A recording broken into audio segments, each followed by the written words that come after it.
Regulatory bodies like the IRS and the Department of Revenue ensure that you don't go too long without looking at the numbers that they need to know. Not coincidentally, this is actually quite a benefit to those who might otherwise be living in a fantasy about their real profit, isn't it? If you're in la la land about your business finances, you'll find out the first time you file your taxes if you actually have a profitable business and whether it's worth working on for another year.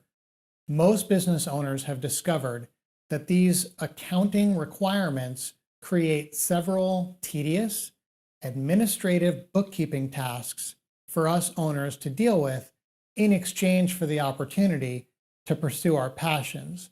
These time vampires, as I like to call them, can be devastating to a business owner's productivity.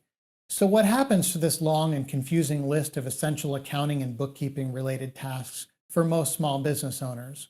Well, first, almost exclusively across the board, these tasks get pushed aside. You're thinking about the urgent, non-money making, tedious thing that you have to do to pacify the regulators, and it's like the dreaded wall of busy after a nice vacation.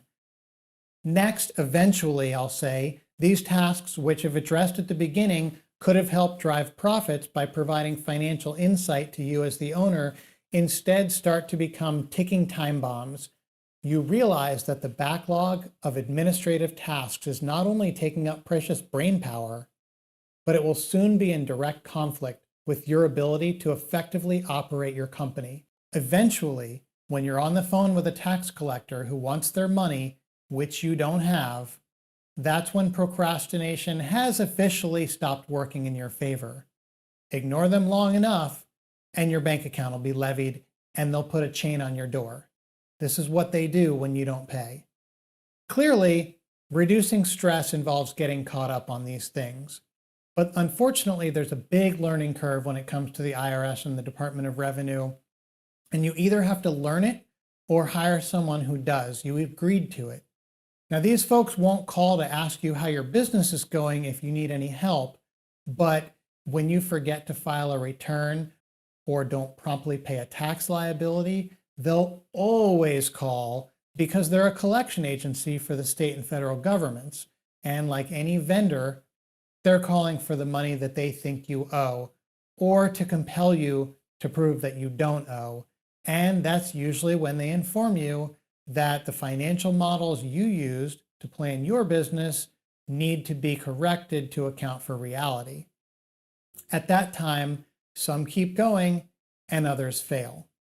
But you want to keep going, right? And you don't want to find yourself in this situation. Maybe you're not already in this situation, but a lot of people are. And there's a particular look of disbelief that some budding entrepreneurs have when I present the facts which show them how the tax system works and how after they look at their numbers from an accountant's perspective, there actually is little discretionary money to work with. And sometimes after they plan for their tax consequence, at least on paper, there's even less than they require to survive. So they discover what they already suspected, which is that they've been lying to themselves through plausible ignorance about the reality of their success in business.